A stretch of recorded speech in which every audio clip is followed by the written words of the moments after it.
you.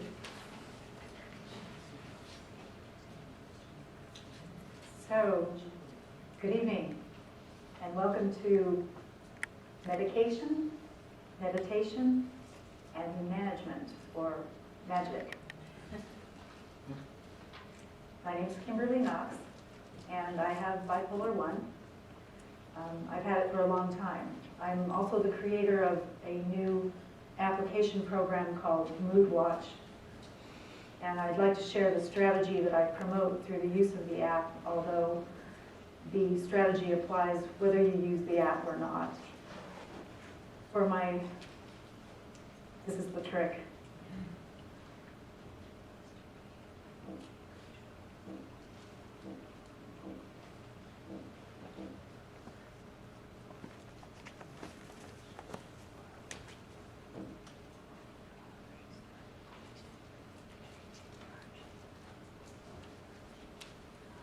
Okay. For my working life, I'm a multiple disciplinary inventor and creator in both the arts and sciences, from chemistry to jewelry, from biomechanics to sculpture, a little bit of alchemy in it all. My illness was with me from the highest highs and then took me higher than even I could fly. And then right down to the lowest lows where I could not emerge even with a great deal of help. It seemingly had become worse as I'd gotten older, and it was ruining not only my life, but the lives of other people around me. How did it manifest? The highs were magnificent clarity and vision, productivity beyond belief. It was a rare and enviable state, and it served me very well. The trouble arose when things just went too far. They got too high. Acquisition of materials became almost ludicrous. Sure, there were things I needed, but then anything even remotely related came to be acquired and then returned or not.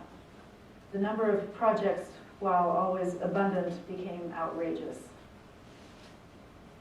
And grandiose, although it was a term that I always despised, what I do is grandiose. It's the nature of my work. But I refused to hear the accusations. I felt justified, defensive, and now angry.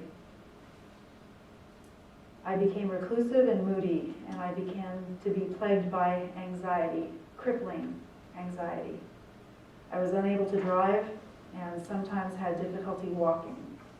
I suffered from tremors and vomiting. It's charming. I was disoriented very easily.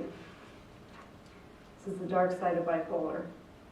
I alienated my friends and my family, and my sleepless nights plummeted me into a dark melancholy plagued with hallucinatory apparitions. I ceased to care about anything at all.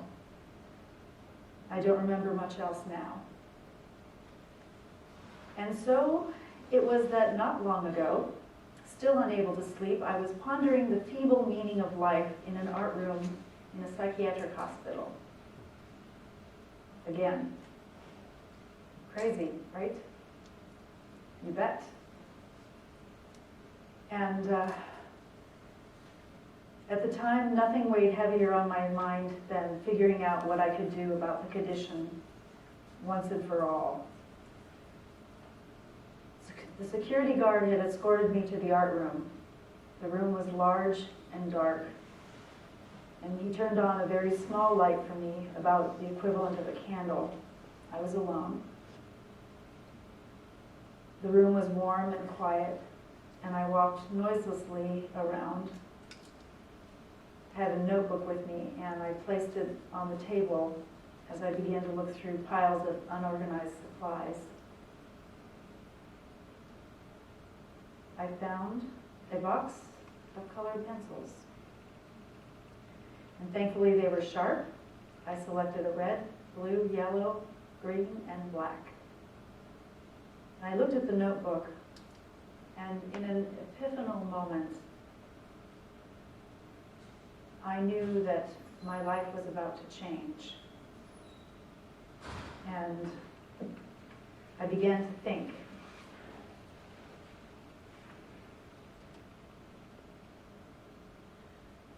What if I could create a quick and precise way to size myself up, mentally, emotionally, and physically throughout the day?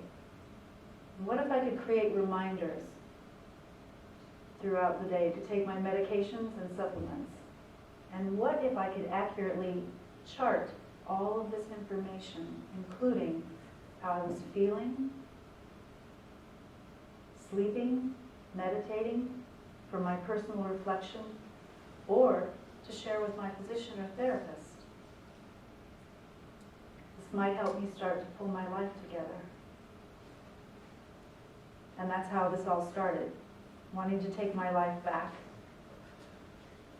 wanting to get control of my life, wanting to live a good life, to really enjoy life, and wanting to have a feeling of inner peace.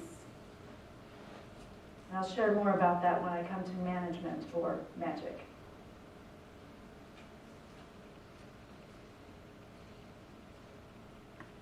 Medication. First for me was medication. I had an imbalance that had to be dealt with.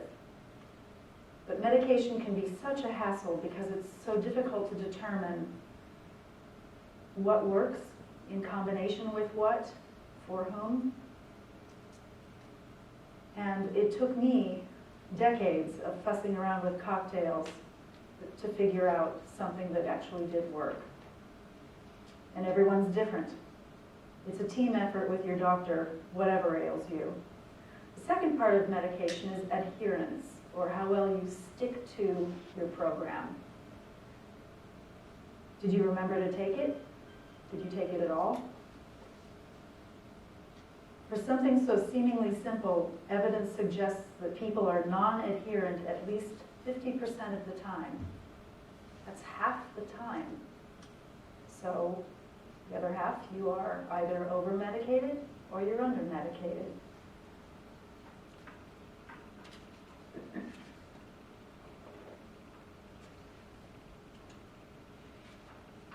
So that's pretty much a mess. True case for management if there ever was. And there's the problem that many people simply stop taking their medications because they feel better. And that's the key. That's just a recipe for disaster. Or they get fed up, or they get side effected out, they quit, they feel frustrated, and the whole cycle starts over again. Do you have any idea how common these problems are? There's a terrible feeling of being out of control with no good way to communicate with yourself or with your physician. Stigma. Certain medications carry stigma because they're associated with the treatment of mental illnesses, and because medication is usually the first line of treatment for bipolar and other disorders, mood disorders. I'm going to say a word about stigma here. Stigma is the uncomfortable black cloud that hovers over and around concepts like mental illness. Often poorly understood, not well accepted, it drives people into dark hiding places. We lie. Yes, we lie. We cage our words if we speak at all. We're ashamed, and we medicate in silence, sometimes with a bottle, sometimes with the help of a well-meaning doctor. And who are they who go through silent lives, in pain, who never show up in the statistics, who can't receive any help, who live in but a shell of a life because of stigma? These problems are solvable, but even with the ideal dosage and frequency, medication alone is not enough to deliver the happy life to your door.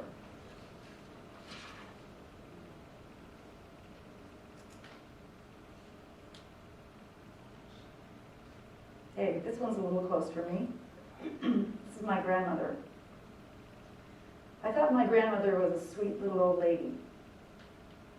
A little high-strung, perhaps, an overachiever, perhaps.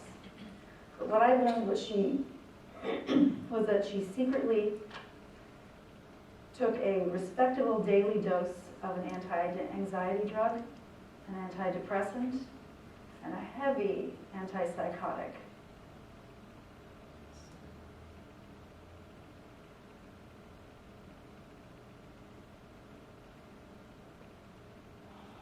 I realized that I didn't know her at all. No one did. She prayed a lot. Did she have a psychiatrist? No. Did she have a therapist? No. The morphine she received before her death wasn't for physical pain, it was for anxiety. And I often wonder what her life of nearly 96 years could have been with a little bit of help. I had no idea how much pain she was in, and no one did. That's stigma for you. So medication is important, but it's just a piece of the pie. And don't forget their adjunctive therapies like counseling, traditional psychotherapy, other treatments such as DBT, dialectic behavior therapy. All good, but one thing you can do on your own that merits some real attention is meditation. And from Wikipedia, I quote, "A broad variety of practices that includes techniques designed to promote relaxation, build internal energy, and develop compassion, love, patience, generosity, and forgiveness. A particularly ambitious form of meditation aims at effortlessly sustained, single-pointed concentration, single-pointed analysis, meant to enable its practitioner to enjoy an indestructible sense of well-being while engaged in any life activity." I love that last part. An indestructible sense of well-being while engaged in any life activity. Yes. As impossible as it may seem, quieting your mind gets easier with practice. And the benefits are, if anything, understated. Your days will become longer, calmer, brighter, more pleasant. If you're meditating for 1/2 hour a day, you're going to wonder why you never found the time before. Tasks are completed without as much effort, and overall the world is just a better place. If you want a little biofeedback for some proof, take your blood pressure and pulse before and after, say, a 3 to 5 minute meditation. Check it again afterward, and you'll see for yourself. Practice that for a few months, and you'll find that your resting rate will actually become closer and closer to normal, even without meditation. It's powerful stuff. So how to do it? Let me explain.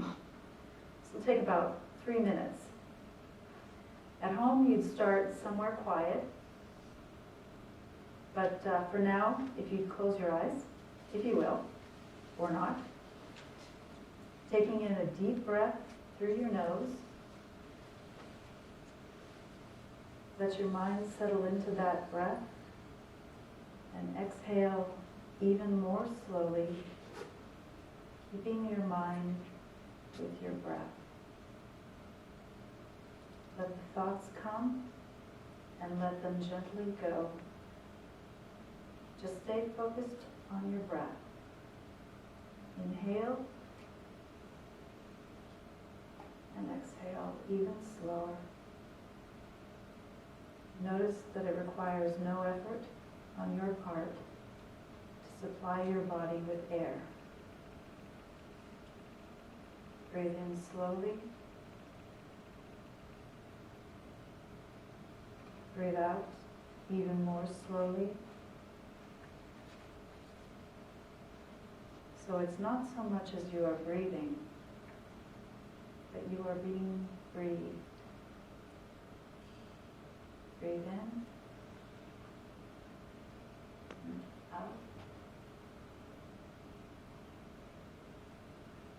Feel your awareness inside of you, outside of you. Keep your consciousness resting gently in the breath. Breathe in and slowly breathe out. Relax the muscles in your face, around your eyes, your jaw, down to your neck, shoulders, both arms, your hands. Breathe up in through your hands, up through your arms. Fill up your chest. And breathe out even more slowly. Breathe in through your stomach. And exhale more slowly down your body and out your legs to your feet. Breathe in, relaxed and slow. Breathe into your chest and center there. Breathing slowly out. Notice the light, expansive feeling in your breath now. In. And slowly out. Now with your eyes still closed, become aware of the seat you are in, and the feeling of the room around you. And breathe in, slowly returning and out, aware of the people around you. And breathe in, sounds in the room, and out. And now inhale the renewed energy of the room. And exhale. And inhale, fully present. That is 3 minutes. Stand up if you like for just a minute and give yourself a little shake up.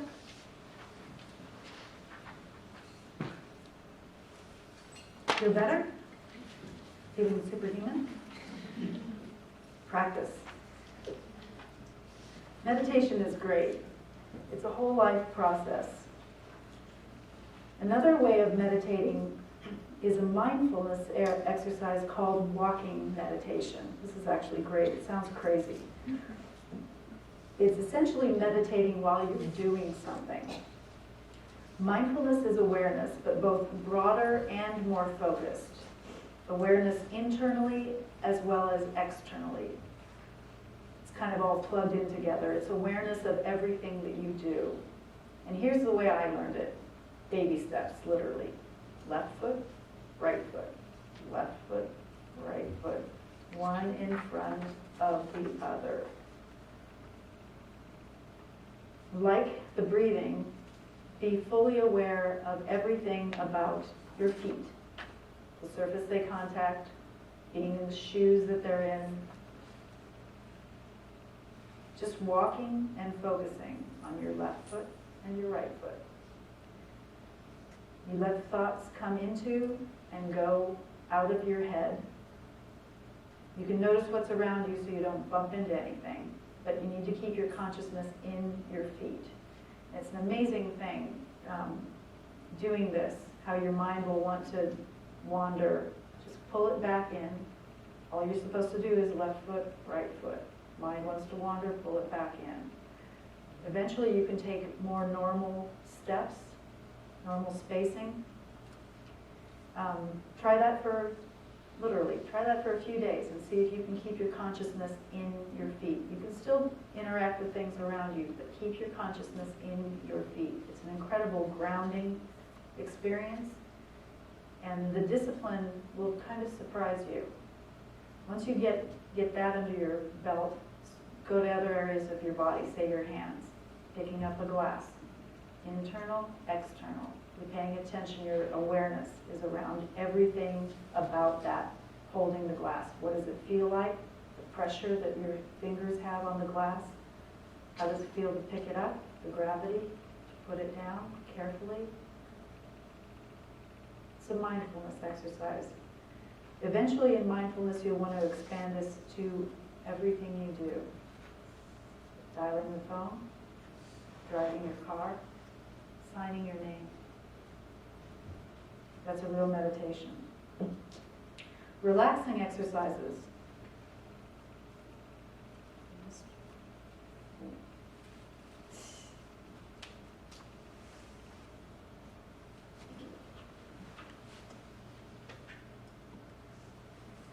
What we call mindless, but still full of purpose, mindful meditation can be healing, perhaps even to others. I practice mindful meditation when I'm making pasta. 100 grams of flour, 1 egg, a few drops of olive oil, and some salt. I'm not making this up. Kneading together with love and prayers, this yields 128 noodles. Prayer noodles, I call them. For during the kneading, resting, forming, rolling, I'm thinking loving thoughts. And during the cutting and dusting and coiling, I name each noodle for someone I hold in my heart. That's 128 noodles, 128 people. Okay, some people need more than one noodle. But truly, 1 egg and 100 grams of flour and some real good is done here. It's more over and above pasta. And I know it makes a difference. I like to think that cooking this way makes food taste better and makes it better for you. I know it does.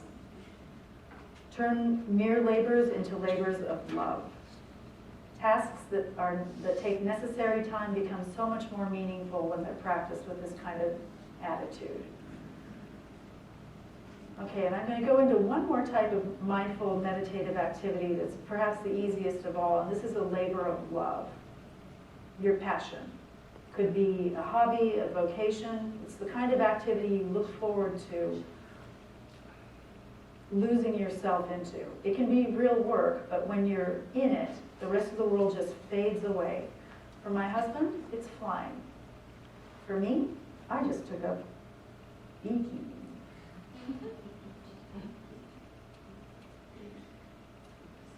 So it's precious. And these are tiny animals of nature, wild animals, and full of wonders and delights. They're warm, soft little bodies, scurrying, buzzing, frolicking, coming to rest on me. I have no fear of them, nor they of me. I watch their patterns in the air, their movements, their energy. I feel calm and blessed. I have no accounting for time at all. And when I leave them, there's a freshness in my soul that wasn't there before. It's pure bliss. It's just wonderful. Meditation is powerful medicine. Take it daily. Eat better, sleep better, and live better. Okay, so we've talked about meditation, talked about medication. Now let's consider the management of our moods. What does management look like? Let's talk about it first. Okay, this is what ties it all together. Medicine itself won't do the job alone, and if it does that much of a job, it's not likely you're going to have that much of a life. The answer isn't to go around feeling drugged. The job of medication is to help you get enough of a break so that you can learn to function without the awkward weight of a large gorilla on your back. But you still have your life to deal with, and you still have yourself to deal with, so medication has its place. Meditation probably isn't enough by itself. First of all, in many cases, there's brain chemistry that may or may not be in need of adjustment. And second of all, applying meditation into daily activity can be somewhat elusive because it takes a lot of practice.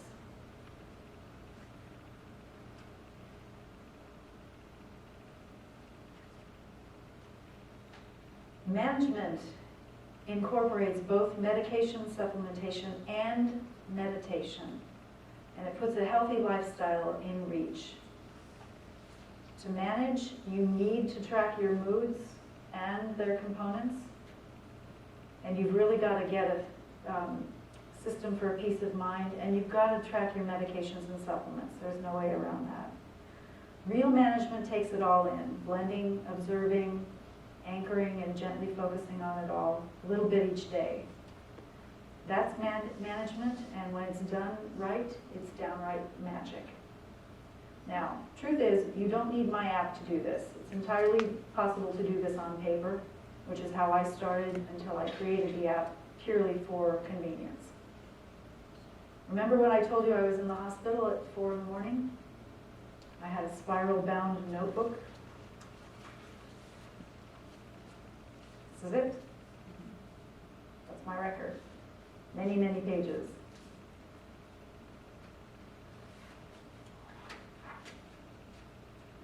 I also found a warped wooden yardstick for drawing lines when I was there. I had started writing and thinking and dissecting and drawing, and this chart, now on the app, is exactly the same. You can see that here, the same. Anyway, for 99 cents, take the convenience. In a nutshell, it's an easy way to track your mood and improve your life. And here's what it looks like.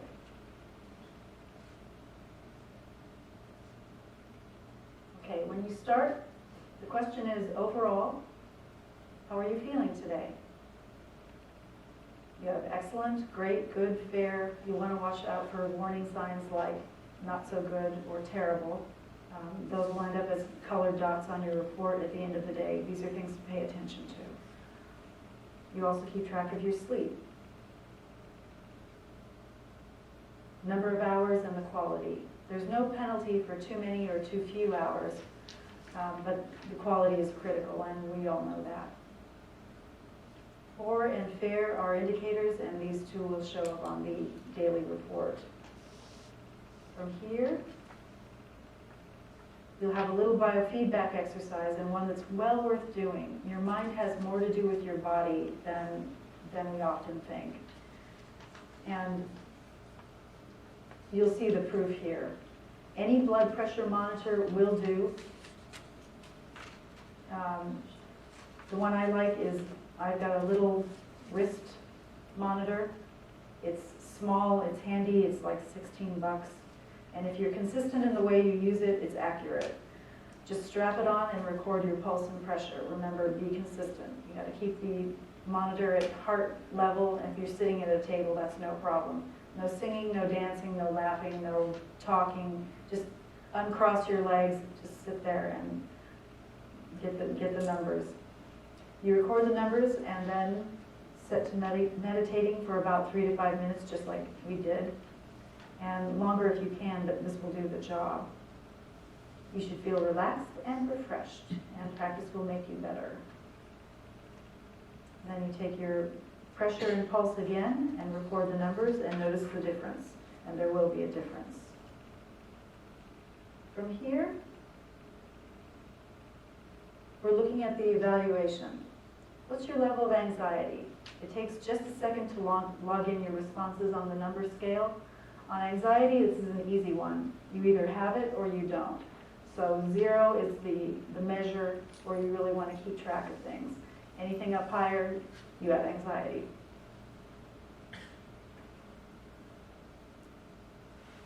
Then you go on to evaluate your mood components. What's your overall mood? High or low? What's your level of calm? Are you calm or are you agitated? What's your level of focus or mindfulness?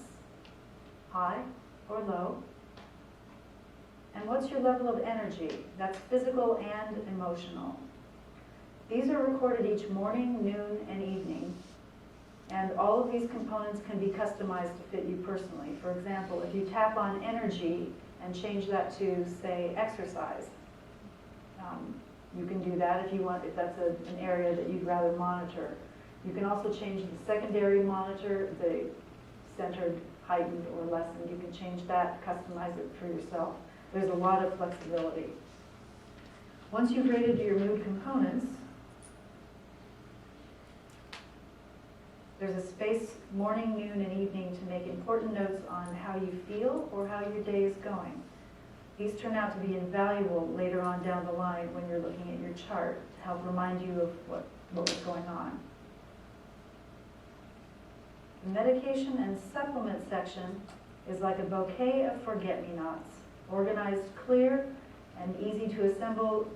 It's a daily list you simply check off and you're done with. Three subtle but effective alarms double to remind you to fill out your chart and to take your medications or supplements, and a fourth alarm is available for the last possible reminder for the day.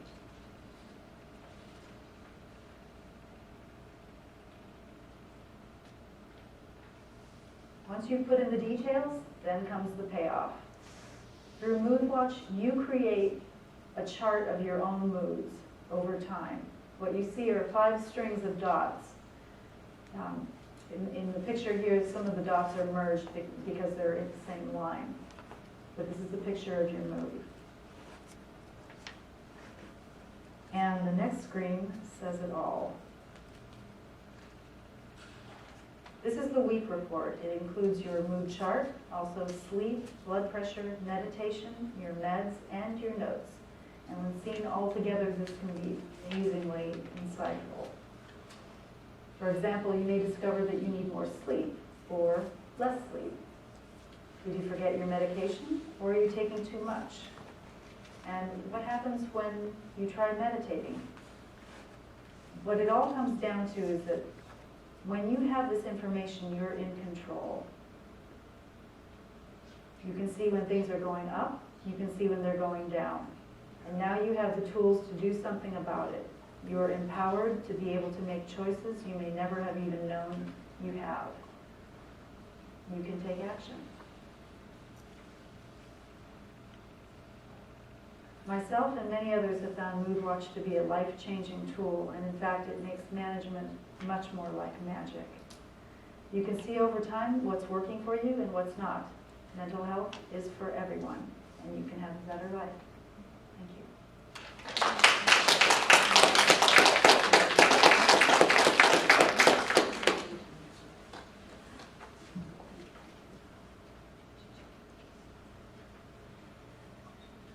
Does anyone have any questions? You mentioned an application that you created, Yes. and how do we get it? Moodwatchapp.com. Okay.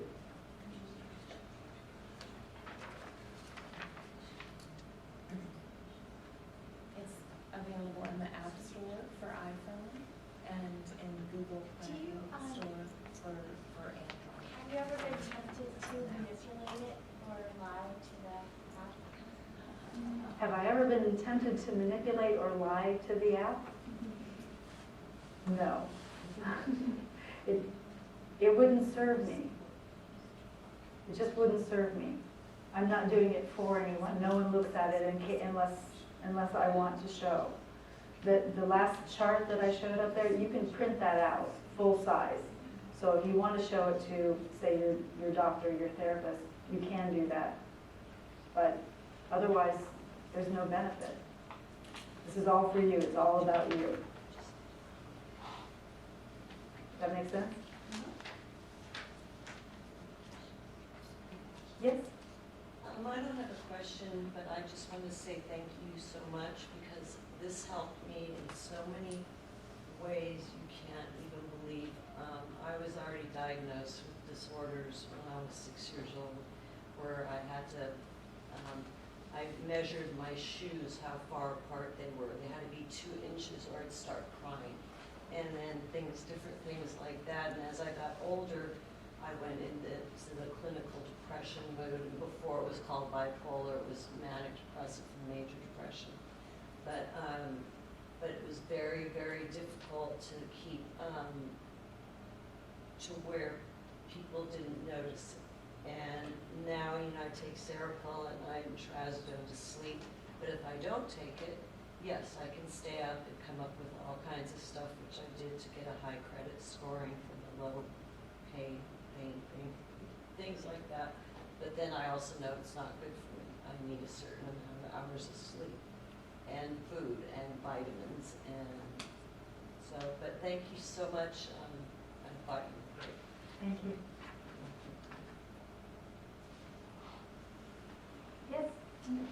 I'm having a little trouble telling the difference between mood and calm as far as what is, not what is ideal, but what is, say, an up mood or a down mood? Is it the same as calmness, heightened and lowered? Calm is just calm. Calm is, calm is kind of a relaxed, Okay, so it's either heightened or agitated. But mood is just up is or either down. up or down. It's just how do you feel? You feel up or down? And that's different than energy. That's different than energy, kind of like physical energy. Do you feel like, Okay. I don't know how that It's came more over the with webinar. physical, more with physical, that is mental rather than physical. Mood. Mood, sure. Sometimes they seem to mesh. Oh, That's all right. okay. Mhm. Yes? I could imagine that this creates a really nice feedback system for you to be able to kind of track your progress over time.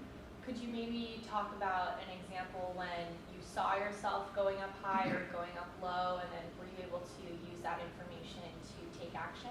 Yes. I watch both ends of the spectrum.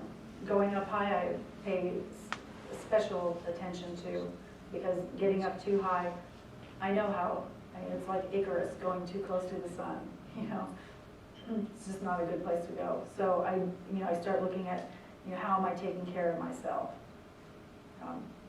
I need to slow down. That's a big one for me. Slow down. And for the lower parts, it's getting into meditation, focusing on gratitude, appreciating the things in my life. It's easy to forget sometimes. But yeah, and I watch those very, very carefully. Does that help? Did you find the time that it took, you said decades, to get the right cocktail very difficult? Did you ever give up? No, I've got a nice gig going right now. I'm Right, but pretty you said happy with took it. a long time. I was a bad patient. Remember that part about adherence? It seems perfectly normal when you start feeling better to just quit. Of course you feel better because that's normal. Or when you have a family member telling you that you don't need them, you can be normal again without them. Sure. And that doesn't always work, No, it doesn't. right? Or Because then you self-medicate. self-medicating, I did that. That, it feels like you're in control, how much do you drink? It's easy to control, it's easier to control than a pill, right? Yeah. Maybe not. It shouldn't take that long. Should not take that long, and I didn't always communicate with my doctors. So everything you took made you feel better? In the long run, I'd have to say no. I felt frustrated a lot of the time. There were a lot of medications I did not like. hate taking pills, you know, that whole mindset. But no, if you communicate with your doctor, which you gotta do, just gotta do it. And that's, I'll tell you, the program really helps with that, because you can share with them, you know, how you are feeling in, you know, with the medications that you are taking. And they can start making decisions as to, maybe this isn't quite the right thing, maybe the dosage needs to be looked at. But unless they have that information, they're just powerless. Yes. Also, I was given Depakote one time, and they found me on the railroad tracks, sitting there eating bushes. I must have been hungry or something. But the Depakote was eating away at my brain, and I didn't realize that. Thank God they're coming up with some DNA thing where they can match, they can try you on a medication and check by your DNA, since it's getting cheaper to do this. I just heard about it recently, but they'll be able to check. Anyway, so I had a 12-day plasma transfusion. And during that, they at the hospital accidentally gave me, because I had my whole foot smashed, and I had just had surgery and this and that. But so I was on 40 milligrams of methadone for the foot. Well, they accidentally gave me 140 milligrams, and on the third day, I just remember waking up and I saw a crash cart and all these nurses and doctors around me, and I asked them what happened, and they said, well, you know how you came in here and your doctor made a mistake? And I said, yeah. And they said, well, we may have made a mistake too. And I couldn't say anything. All I said is, I said 40 milligrams. And they said, and then one doctor says it was 140 milligrams, and your body knew that. So I feel blessed to be here, and I've gone through bacterial spinal meningitis, pancreatitis. I've become a much stronger person, and I am better at managing my medications now. And that's true. If I want to stay up, I don't take, you know, the Seroquel, which is, I thought it said antipsychotic, and I thought I'm not psychotic, so I wouldn't take them. And then I found out it said bipolar too. So then I took them as long as you take them, and I have a fairly low dose, and I just take them at night to go to sleep when I think it's time to go to sleep. So. Good. Yes. There have been many books written about the connection between bipolar and creativity, including Kay Jamison's book, which I had occasion to read. You've been very modest about your creativity in this talk tonight. I wonder if you believe or would want to comment about that connection between bipolar and creativity. Seems to fit, doesn't it? Just historically, this is a common thing that seems to go one with the other. Well, in terms of some of the great people in this, Yeah. in the history of the world who have had some forms of symptoms of bipolar illness, they've been very creative and have accomplished a lot. I wonder if you had any further thoughts about that. All I can say is that I'm really, really grateful for the medication that I'm on, and I'm grateful for the meditation that I've been taught, but I wouldn't trade bipolar 1 for anything. Gotta watch that high side, that's for sure, and gotta watch the low side too. Those ends of the spectrum those are deadly. They're just deadly. But it's a high.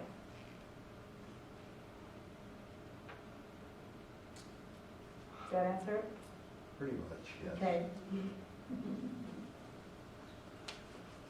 Okay, we have a question. I feel like this would make me even more self-focused? How do you get out of constantly monitoring yourself? Well, it's impossible to constantly monitor yourself. You can only do it 3 times a day. That's actually how I felt when I first started using it, was this is so much fun, I want to do it all the time. But you can only do it 3 times a day, which is, I think it's a good thing for people like you and me. Does that answer your question? Yes.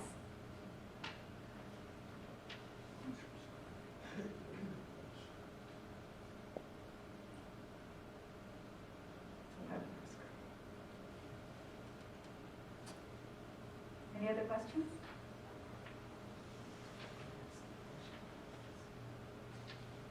I just have something to say. Sure. Yeah, my name is Donald Bell. I'm the Director of Development for the International Bipolar Foundation. I know many of you have been here before. I've spoken to many of these talks. I just want to thank you so much, Tim. This was wonderful. Personally, people we know, people in our families, we could use this. And very wonderful talk, very inspiring. Thank you. And the meditation part is something you can all learn to manage not just mood, but heart rate and blood pressure and the rest. And I also wanted to mention that we have some webinars coming up on the 16th and on the 23rd. You can get them through the website at 9 in the morning. These are also, besides these lectures, extremely informative. And I and my wife watch these all the time and learn enormous amounts about mental health and treatment of bipolar. Also, I wanted to mention that to keep these going, we would like to ask for contributions, if you can make them, or ask for friends at the same time to support the foundation. On the website, we have buttons to click on to provide whatever support you feel you can, or we have envelopes out here, so I'd like to thank you for considering that and for helping to keep these wonderful talks going. And again, thank you so much, Jim. And good luck with your knees. That was a little bit scary. What happens if you get stuck? Have you ever gotten stuck? Oh, no, That's great. they're gentle, they're very sweet. Well, they must feel your calmness, too. Thank you.